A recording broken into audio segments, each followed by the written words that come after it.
ISETBIOLiveScript that will show how to measure discrimination performance between two stimuli, or how to estimate discrimination performance between two stimuli based on the isomerizations of the cone mosaic to each stimulus in the presence of Poisson noise.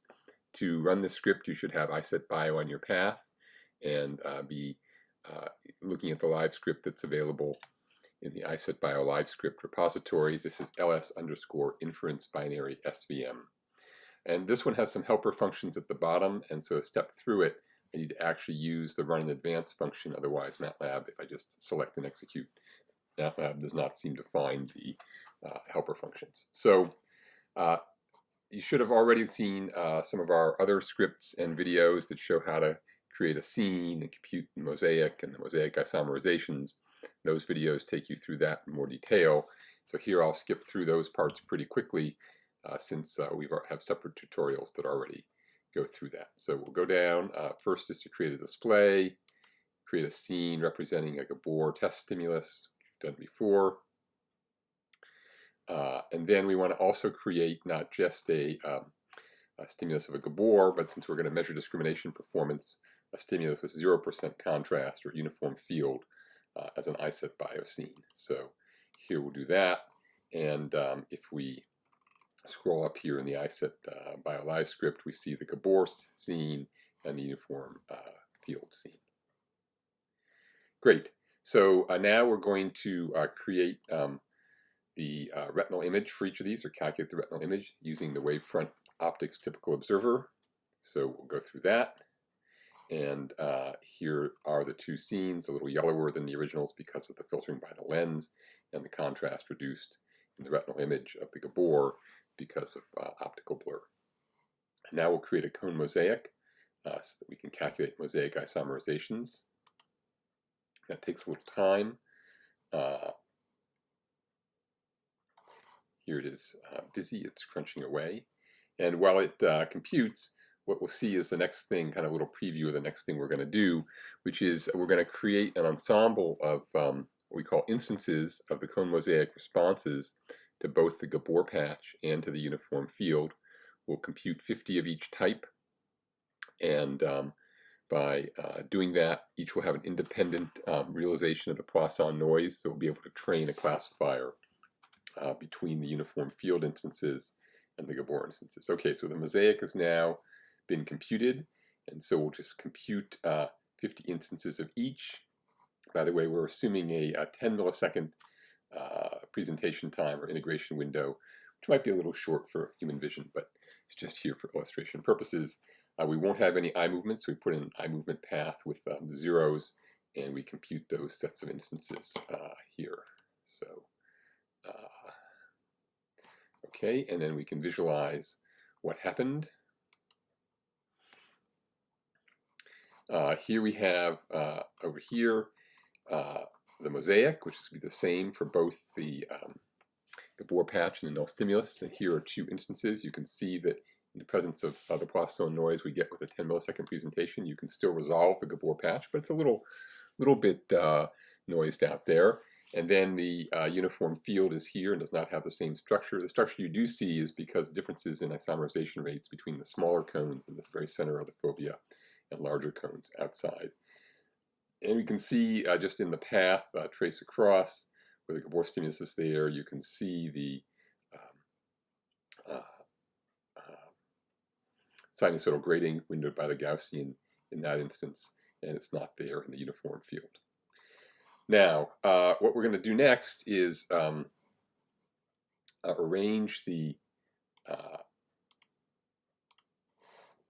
data that we have from those 50 instances in a way that's suitable for training a classifier. So here's, we've done that in this function here, and what we've done is created 25 instances where the uniform field comes in the first interval followed by the grading, and 25 instances where the grading comes first followed by the uniform field.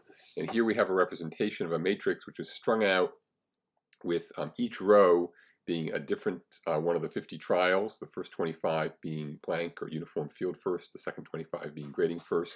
And then we have the cone responses to the in the first interval for all the cones, and then in the second interval.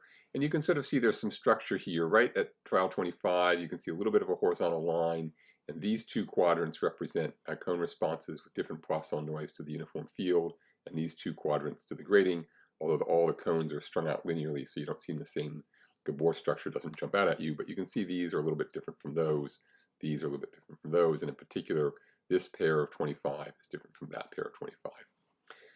We're going to train a linear classifier on these data, but before we do that, we're going to reduce the dimensionality since the 7,000 odd cones are a bit many to do good training with just 50 instances, and so we'll do a principal components analysis of this matrix, and so I'll do that here. And we can visualize the results of that in a few ways.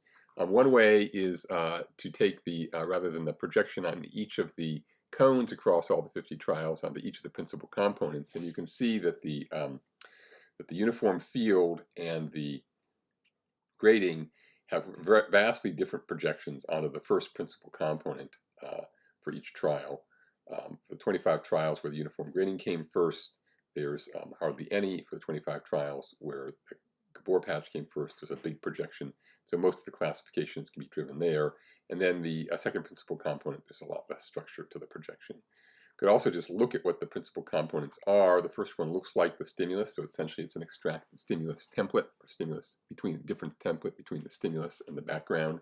And that explains more of the variance than the other principal components, which look fairly noisy, consistent with the lack of structure here.